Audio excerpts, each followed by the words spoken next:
Bienvenue dans ce rendez-vous spécial photo avec notre photographe et chroniqueur photo Claude Chooz. Bonjour. Bonjour Patrice, comment allez-vous? Ça va, moi ça va très bien, vous aussi? Très bien. Ça va d'autant mieux que vous avez amené, si je peux dire, quelqu'un qui a fait un livre absolument formidable et qui fait aussi des photos assez incroyables en deltaplane. On va en parler avec lui, c'est Francis Stack. Parapente à moteur. Parapente à moteur, voilà. Oui, il nous expliquera la différence. Voilà. Francis Stack, bonjour. Bonjour Patrice. Alors, vous êtes dans le civil, vous êtes ingénieur? Tout à fait, mais quelques incidents m'ont arrêté de travailler il y a 2 ans, puisque je me suis cassé le cou en Albanie, dans l'exploration des frontières de l'Albanie en paramoteur. En paramoteur? Je pourrais vous l'évoquer, mais à partir de ce moment-là, je suis revenu d'Albanie en avion privé parce que, comme je vous l'ai expliqué, je me suis cassé le cou et à partir de ce moment-là, j'ai arrêté mon activité d'ingénieur. D'accord. Et vous avez été toujours photographe toute votre vie, non? Oui, tout à fait, Enfin, ça fait plus de 40 ans que je me consacre à ça. Et puis, j'ai donc fait quelques ouvrages avec mon ami Jacques de Givry sur la vallée de la Bièvre et 2 ouvrages sur Saint-Quentin en Yvelines. Sur Saint-Quentin. Et là, un ouvrage sur Buc qui s'appelle Héritage. Alors qui est assez formidable parce qu'on voit des photos d'endroits auxquels on n'a pas accès généralement, c'est ça? Oui, la plupart des gens sont un peu surpris par le contenu de cet ouvrage, puisque évidemment il s'adresse essentiellement aux Bucois, même si les Versaillais et les habitants de la vallée de la Bièvre y trouvent un intérêt. Mais à titre d'exemple, on pourra parler de la machine de Buc. Voilà, alors déjà, on peut regarder comme ça, cette photo-là, on peut s'arrêter un instant. Alors voilà. La célèbre machine de Buc que j'ai fait redessiner, voilà. Qui est un patrimoine oublié, puisque ça figure évidemment dans les contes du roi, à savoir que le second projet de Colbert pour amener l'eau au château de Versailles, déjà dans les années 1665 jusqu'à 1670, donc le second projet, c'était de remonter l'eau de la Bièvre jusqu'au château de Versailles. Donc à ce propos, il a fait construire sur la Bièvre à Buc, à l'emplacement aujourd'hui de l'étang de la Jeunesse, il a fait construire une roue qu'on a nommée la machine de Buc, et qui a été faite en fait 10 ans avant la machine de Marly, puisque tout le monde me répète sans cesse la machine de Marly, qui a été extrêmement documentée. Mais la machine de Buc, elle précède celle de Marly. Mais elle avait exactement le même principe, puisque c'était un prototype. En fait, c'était, si vous voulez, il y avait des espèces de pistons qui étaient des cylindres de bois qui rentraient dans des puits cimentés à la chaux et qui exerçaient sur l'eau de la Bièvre une pression qui devait remonter la colline de Satori. Alors là, ce qu'on voit, c'est quoi? Donc c'est cette machine de Buc que j'ai fait redessiner par une amie artiste, Sarah Letouzet. Et ce qu'on aperçoit là, ce qu'on aperçoit sur la droite de l'image et qui a été dont on peut discuter parce que c'est assez extraordinaire, ça s'appelait le fer de Launay, puisque c'était le moulin de Launay. Mais il faut savoir que depuis les Romains, on n'avait fait absolument aucun progrès dans le domaine de l'hydraulique. D'accord. Et l'eau circulait par des tuyaux faits de troncs évidés ou de tuyaux faits de terre cuite, voire à la fin un peu en plomb, un peu en cuivre. Le plomb étant trop lourd, le cuivre étant dispendieux, je ne sais quoi. On a commencé là, à cette époque-là, et c'est les premiers tuyaux de fer, enfin de fonte, à l'époque de fonte, mais ce sont des tuyaux qui font, donc on va dire 20 cm de diamètre, 60 cm de long. J'en ai aperçu à proximité de la ferme du Trou Salé qui traîne comme ça dans les champs, mais vous imaginez, ce sont des sections comme ça. Et ce sont les premiers tuyaux de fonte qui ont été exploités. C'est-à-dire qu'on a retrouvé, à travers justement tous ces projets gigantesques pour amener l'eau au château de Versailles, on a redécouvert l'hydraulique, on a réinventé, si vous voulez, toutes ces technologies. Il a fallu inventer tout un système pour amener l'eau.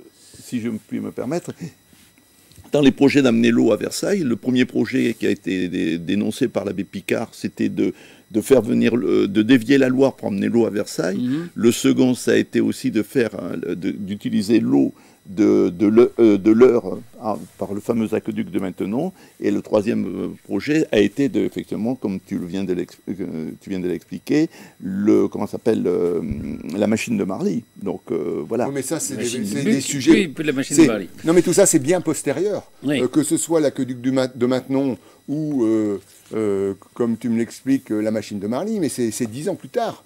En fait, après cette machine de Buc qui montrait quelques difficultés à être très efficace, on a décidé de remonter à la minière l'eau de la Bièvre par un autre biais, et ils ont construit sur les pentes à Guyancourt, là, ils ont construit 5 moulins. Alors il y en avait 4 qui s'étageaient sur la pente et un qui était sur le plateau, et ça remontait l'eau par palier de 12 mètres, à partir de l'étang du Val, ce qu'on appelle aujourd'hui l'étang du Val d'Or, qui était le premier étang qui a été aménagé. Les autres étangs, comme la Jeunesse, ça a été aménagé qu'en 1948, et l'étang du Moulin Renard, là, à Guyancourt, ça a été aménagé beaucoup plus tard, en 1960. Pourquoi vous avez choisi Buc? Moi, j'y habite depuis plus de 30 ans. Et il est vrai que l'aqueduc de Buc, notamment, qui, lui, est arrivé plus tard, puisqu'il est arrivé en 1684 pour amener l'eau du plateau de Saclay. Ça, c'était un autre des projets d'un ingénieur de Colbert. C'est Gobert qui a totalement aménagé le plateau de Saclay avec des rigoles. Et ces rigoles, en fait, amenaient l'eau dans ces aqueducs souterrains.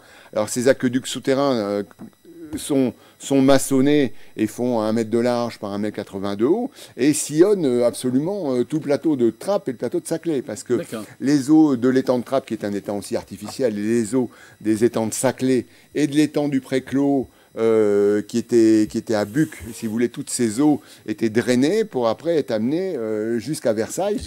Comme il fallait franchir la vallée de la Bièvre à partir du plateau de Saclay, ils ont construit, après l'échec des siphons qui descendaient dans la Bièvre, dans la vallée de la Bièvre, ils ont construit donc l'aqueduc entre 84 et 86. Ouais. La grande chance à ce moment-là, c'est que la France exceptionnellement était en paix. Donc il n'y a pas eu moins de 2 régiments de gardes suisses qui s'y sont attelés. Et c'est pour ça qu'il a été réalisé en un temps record.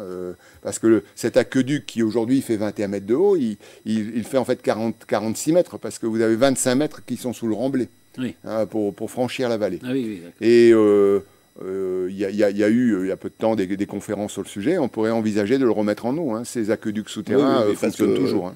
En fait, quand on va dans la forêt domaniale de Versailles, on voit l'endroit où il rentre. Il y a une guitoune là qui est d'ailleurs sur l'aqueduc. Et puis on voit l'endroit où il rentre et qui ramène l'eau jusqu'aux étangs de Gobert, qui sont toujours présents à Versailles, qui ont été transformés en jardin. Le livre s'appelle donc Héritage. On peut le trouver. Buc Héritage, en l'occurrence, c'est disponible sur mon site internet francistac.com. Sinon, il est en vente dans 2-3 points à Buc, à savoir la presse de Buc, le comptoir de la bio. J'ai pas été sollicité, si vous voulez, et puis j'ai pas le tirage, il n'est pas pas très important. D'abord pour les gens de Buc, mais c'est vrai que les gens qui s'intéressent à l'histoire, qui s'intéressent à la façon justement dont l'eau est arrivée jusqu'au château de Versailles, ça peut tout à fait les passionner. Oui, alors, j'ai rencontré à cet effet des gens, par exemple, de Vélizy, qui travaillent sur le château de Louvois à Meudon, et qui a utilisé toutes ces techniques, si vous voulez, un peu plus tard, pour aménager son château et drainer l'eau. Alors, vous êtes aussi, vous le dites vous-même, un aventurier du désert, c'est ça ? Oui, tout à fait. En fait, je suis tombé dedans quand j'étais petit, on va dire, puisqu'à l'âge de 20 ans, je suis parti en Égypte en autostop. J'ai vécu après au Maroc, où j'étais professeur de physique, et j'ai rapidement eu à Casablanca. Casablanca. Et en fait, si vous voulez, très vite, il y a eu l'appel des sables avec mes amis dans les fameuses dunes de Merzouga. Et 15 ans plus tard, j'ai eu la grande chance de travailler sur ce livre. C'était une dizaine d'années de travail, mais c'est le tour du monde des dunes de sable. Et pourquoi il y a des dunes de sable? Quelles sont les formes de ces sables? Pourquoi les couleurs? Qui vit dans le désert? Et c'est un bouquin qui a été en plus relu par les scientifiques et qui a fait l'objet de différentes versions. Il y a National Geographic qui en a fait une version en allemand. Ah oui. Il a été traduit également en anglais, donc c'est un peu l'ouvrage de référence, c'est un peu ma fierté. Ouais, mais à ce moment-là, si vous voulez, je me suis rendu compte qu'il était extrêmement difficile de survoler les ergs de sable dans les bouts du monde, au fin fond du Sahara, de la Chine ou d'ailleurs. Les premières photos de dunes, vous les faites à pied? En fait, chaque fois qu'il y avait une dune, j'ai essayé de monter sur la plus haute. Voilà, donc il y a des gens qui pensent qu'il y a beaucoup de photos aériennes, alors que ce sont des photos d'une dune vers une autre. Voilà. Vous voyez, il n'y a qu'en Namibie où on pouvait facilement louer des petits avions et exercer des images. Mais là, on vous voit alors. Ça, c'est l'étape d'après. C'est vous, hein? Oui, tout à fait. Donc il y a, en fait, lié à ce livre Dune, si vous voulez, on pourrait aller au bout du sujet, parce qu'en fait, c'est un sujet inépuisable, et des ergs, c'est-à-dire des ensembles de dunes dans le monde, il y en a un peu dans tous les déserts, et ça représente des surfaces considérables. Mais Théodore Monod disait que dans l'erg oriental, il y a dans le sud-est de l'erg oriental, il y a un phénomène unique au monde, qui sont des dunes en étoiles disposées comme des neurones. Alors si on passe en avion de ligne de l'Afrique noire pour remonter sur l'Europe, on les voit de temps en temps. Et donc pendant des années, j'ai nourri ce projet. Comment je peux aller survoler ces dunes? Parce qu'il suffit de se souvenir du film Le Patient anglais pour s'apercevoir qu'un champ de dunes le matin ou le soir, ça prend une dimension extraordinaire avec les ombres portées. Ouais, pas le même. Et donc je me suis dit, j'ai pas à ma disposition les hélicoptères de l'armée, il n'y a pas d'avions locaux. Il n'y a pas de drone encore? Il n'y a pas de drone, mais de toute manière, dans les pays, on va dire, sahariens, les drones, aujourd'hui, sont mal vus. Ils sont pas permis. Donc, en fait, je fais du paramoteur maintenant depuis une petite quinzaine d'années. Et à l'époque, j'ai suivi la voie officielle en demandant donc les autorisations pour aller à cet endroit. Et je ne les ai jamais eues. Hein. Alors, j'étais justement fin janvier à nouveau dans ces endroits, mais tout le monde était au courant. Il y avait donc le wali, c'est-à-dire le préfet. Il y avait l'armée qui était au courant. Enfin là, il aurait fallu que j'attende des jours, voire des semaines, et je ne suis pas quelqu'un de très patient. Donc j'ai volé pas loin, mais ce projet, j'ai jamais fait. Par contre, j'ai continué donc cette aventure des dunes à travers les bouts du monde. Et puis, je vous présente par exemple ici une image qui a été faite en Chine, hein, dans le désert de Gobi. Le monde entier, absolument. Le monde entier, et donc là, avec des photos vues du ciel grâce au paramoteur.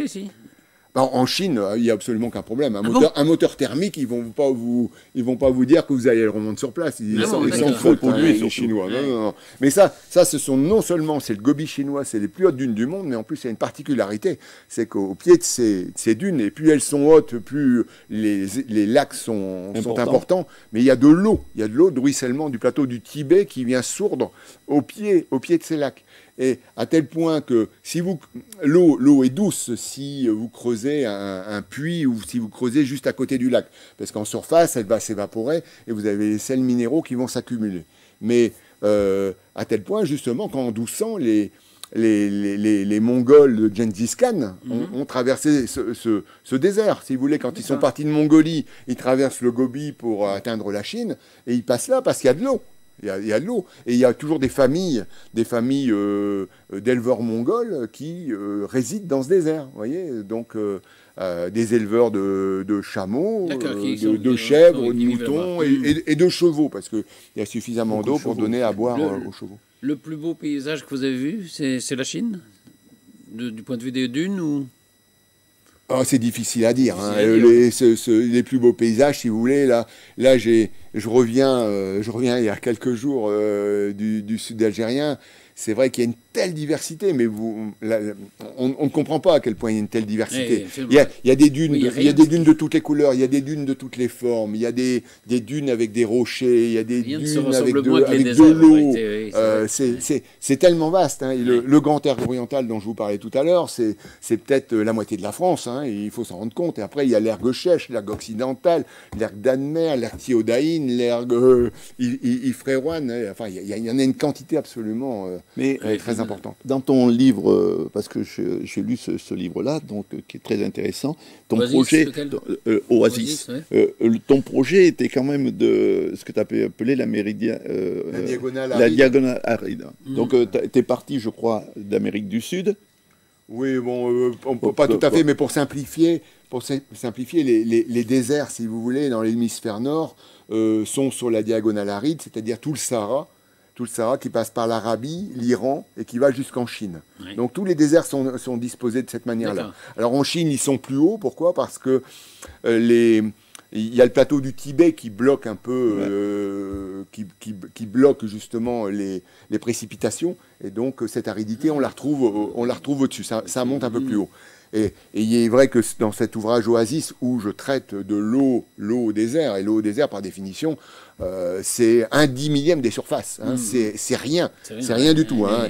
Et donc, je traite de tout le Sahara en partant de Mauritanie, Maroc, partout, hein, Libye, je ne sais pas, alors, je passe par l'Iran, j'arrive en Chine. Et dans tous ces déserts, il y a des populations. Mais il y a des populations parce qu'en fait, au néolithique, on va dire qu'il y a à peu près... il y a eu une période très favorable au Sahara, entre moins 11 000 ans et moins 7 000 ans, moins 6 000 ans. Le Sahara était une savane, et c'est pour ça qu'il y a énormément de gravures et de peintures néolithiques qui représentent même des girafes, des éléphants et autres. Mais au fur et à mesure que ça s'est aridifié, si vous voulez, l'homme s'est déplacé vers les points où il y avait de l'eau. Alors, il y a des nappes phréatiques très importantes dans ces déserts. Par exemple, sous la Libye et l'Algérie, il y a des nappes phréatiques très importantes. Parfois, cette nappe phréatique effleure la surface. Donc, les gens s'y sont installés. Alors aujourd'hui, c'est beaucoup plus facile. Hein, c'est l'image que vous aviez vue là, avec des champs de céréales. Oui. Si vous faites un forage dans la nappe de l'Albien à 500 mètres, bon, ok, c'est pas cher, et puis vous avez de l'eau à profusion. Enfin, c'est une réserve fossile. On va dire que peut-être que dans 100 ans, il y a plus d'eau. C'est un peu comme le pétrole. Hein, mais pour l'instant, vous voyez où la passion m'a amené. Techniquement, alors, donc vous disiez, c'est un parapente à moteur, c'est ça? Oui, ça a été inventé. On a vu Nicolas Hulot il y a très longtemps, qui était un pionnier dans ce domaine. Hein. C'est un parapente, effectivement, avec un moteur. Ça fait partie de la classe des ULM. Mais l'intérêt, c'est que... par rapport à l'ULM, c'est quoi? Ça pèse moins lourd? C'est une classe d'ULM. Mais la différence, c'est que mon moteur, il pèse 20 kg. Je le mets dans une valise. Et j'étais il y a un mois aux États-Unis, j'étais il y a 8 jours en Algérie, je l'emmène partout. Alors, la difficulté, évidemment, c'est de passer les frontières. Vous savez qu'aujourd'hui, ils sont particulièrement vigilants. Mais ça le fait fréquemment. Donc là, on aperçoit. Vous attendez souvent dans les aéroports, quoi, un peu. Oui et non, parce que quand je voyage seul, je voyage discrètement avec un bagage qui n'est pas trop gros. Très bien. Bon, ben, c'est formidable. Hein, ce qui est très intéressant, c'est que Francis, que je connais depuis longtemps, il s'est vraiment, étant passionné de photos, c'est la photo qui l'a poussé à aller vers le paramoteur, et de façon à monter des images de vue d'en haut. Alors, et donc, il y a eu cet accident en Albanie, c'est ça? Oh, mais il n'a pas que celui-là. En 2013, je suis tombé au Brésil de 100 mètres. Mais bon, je me suis cassé la colonne vertébrale. Et puis, donc, il y a 2 ans, je me suis cassé le cou. Mais j'ai la baraka, on va dire. Et j'ai la chance d'être parmi vous aujourd'hui. C'est parce que, quoi, il y a des changements de vent, de temps imprévisibles. Bon, il faut faire... vous savez parce que tous ceux qui font ça disent qu'il faut être très sérieux. Les erreurs sont souvent humaines. Il faut évidemment pas voler dans des aérologies trop compliquées. Mais en Albanie, c'est simplement qu'à l'atterrissage, ma voile a accroché un poteau et donc je suis parti en vrille. Vous voyez, donc c'est une grosse erreur. Bon, tout va bien. Non, mais ce qu'il faut savoir, d'après ce qu'il nous avait dit, Francis, c'est que, vous savez, il tient un appareil photo, non, mais il tient aussi les suspentes de parapente. Donc, parfois, j'ai un peu l'impression qu'il se lâche un petit peu. Vous allez en faire voilà, c'est ça. Non. Moi, je reste au ras du sol. Vous êtes plutôt un aventurier du dessert, vous. Oui, non, mais je préfère voir les images de Francis. Quoi. Alors, parlons un peu de l'actualité photo. Eh bien, écoutez, il y a toujours, comme d'habitude, malheureusement, c'est à Paris, mais on peut citer... Il y a d'abord une exposition ici, non jusqu'au 3 c'est ça, il y a une exposition pas loin d'ici, à Sèvres, si vous voulez, donc d'un certain Bernard Ruot, qui parle des hommes et des lignes. Donc c'est une exposition qui est dans la mairie de Sèvres, donc pas loin, et il y a aussi quelques images dans la rue. D'ailleurs, voilà, je vous ai mis quelques images, donc c'est assez intéressant. Donc je préconise, mais il faut se dépêcher parce que c'est jusqu'au 2 décembre. Jusqu'au 2 décembre, jusqu'au dimanche, quoi. Bon, c'est un peu limite. Mais à côté de ça, à partir du 5 décembre, il va y avoir à Vilaine-sur-Seine, donc Ouais. là nous sommes en plein dans les Yvelines, une exposition, c'est Nature en Seine.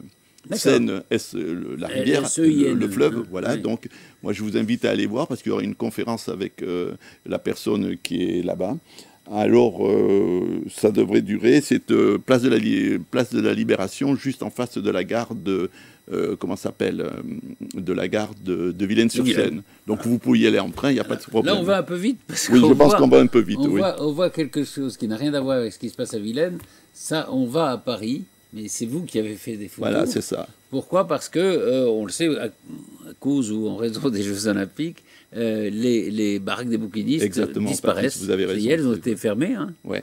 Euh, Et effectivement, il y a un peu les clans des bouquinistes se sont regroupés. Et donc, si vous voulez, ils ne sont pas contre qu'on enlève les cases. C'est ce qu'il faut dire. Parce que si on veut voir la scène quand il va y avoir le oui, défilé, oui, il faut en effet. donc oui, il ça, faut les d'accord, enlever. d'accord. Et surtout, ce qu'ils demandent, c'est qu'on remette leurs Mais cases en place. Voilà, ce qu'il y a, c'est que c'est historique. Et ce qu'ils voudraient, c'est qu'une 400 fois ans. que les JO sont terminés, qu'on remette Voilà, c'est ça. leurs baraques de bouquinistes en place. Oui. Voilà. Or, c'est pas ça qui va se passer, visiblement. Enfin, c'est pas encore. Il y a un autre projet qui Il y aurait un autre projet sous-jacent. sous-jacent qui et est frais avec des voilà. choses plus modernes et plus. Et donc j'en ai Évidemment, moins profité. belle. Et j'en ai profité pour Faire des photos, ouais, pour voilà, si vous faire, voulez pour voir, faire ce ouais. travail, si vous voulez, parce que ça faisait longtemps que ça me courait dans Voilà. l'esprit de faire ce travail sur les bouquinistes, C'est- qui sont c'est quand très même belles quelque photos, chose. ouais. Comme disait Sandar, si vous voulez, c'est que Paris est la seule ville au monde où le fleuve coule entre deux livres. Absolument. Donc, C'est vrai. parce que vous en avez rive gauche, rive droite. Oui, des deux côtés. Et c'est vrai qu'elles sont très, très belles. Elles sont touchantes, quoi, ces photos. Mais c'est très difficile. Toujours en noir et blanc, hein. Ah oui, mais là, Et là, c'est un vrai accordéoniste d'aujourd'hui, ça? Oui, oui, oui. Alors, c'est un accordéoniste qui est sur la passerelle des arts. Et D'accord. j'ai trouvé que, si vous voulez, la passerelle des arts faisait un peu un lien entre la rive gauche et la rive droite. Donc, voilà, c'est pour ça que dans la définition de mon travail, j'ai pris du plaisir à mettre ce personnage qui est quand même un petit côté surprenant. Et puis, bien sûr, ben, écoutez, on avait déjà parlé d'un certain nombre d'expositions Oui. qui étaient à Paris. Donc, si je remonte, il y a bien sûr Corps à Corps, qui est à Beaubourg, où il y a de ouais. très belles photos, Ouais. donc, dont un portrait de Dora Maar par, je ne sais plus si c'est Mandré ou quelque chose comme ça. Et vous avez aussi le noir et blanc à la bibliothèque François Mitterrand.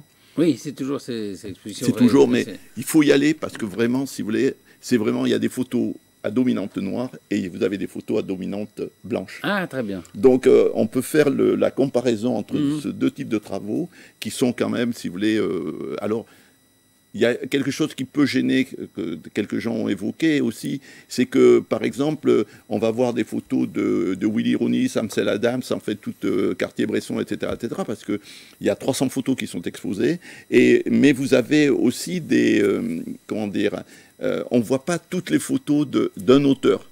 C'est quelque chose qui s'appelle noir et Oui, blanc. c'est sur le thème, voilà, sur le c'est thème. et c'est les auteurs viennent en plus. Voilà, Et ça, si vous voulez, Patrice, c'est quelque chose de très intéressant. Très bien. Et puis vous avez Dernière chose alors. il y a une exposition qui est très intéressante aux Archives nationales aussi, dans Paris. C'est les 50 ans de Libé, l'œil de oui. Libé. Et je crois que c'est les unes de ce journal, si vous voulez, quand il y a eu des grands C'est très événements. bien ça, ouais. Ouais. Oui, parce que Qui était exposée en Arles cet été. Et donc, oui, là, c'était celle voilà, que vous c'est avez ça. vue là. Hein. Voilà, C'était c'est ça. cette même exposition Et que vous avez puis, vue là. et puis, vous en avez beaucoup. Vous en avez au bal, l'impasse de la Défense, à partir d'elle. Vous avez Denise Maurice, Colorette Bach, c'est à la galerie du Point du Jour, place Jean-Michel Bacter dans le 13e. Vous avez Grégory Crédon, qui est aussi donc, rue du Grenier Saint-Lazare à Paris 3e. Donc, Voilà, à l'heure actuelle, si vous voulez, vous avez quand même profusion de photos. Il y a les lieux et puis il y a Voilà, les, c'est ça. et en effet les galeries. dans Et lesquelles- puis quand vous allez voir les bouquinistes, alors les bouquinistes, faites attention, je reviens dessus parce que si vous ne leur donnez pas de l'autorisation de les photographier, vous pouvez vous faire... Ah oui, c'est normal ça. Ben voilà, Non. il ne faut pas y aller avec un Demander 300 l'autorisation, mm. non, même dans le désert. Oui, oui. Demander son avis au sable. Il faut un peu une connivence avec le sujet Avec le photographié. Merci beaucoup, Francis Sac. On s'arrête là. On s'arrête là. La prochaine fois, on pourra parler de On parle d'autres choses. d'autres sujets, parce que j'en ai d'autres dans le sabot. Dans la besace. Donc voilà.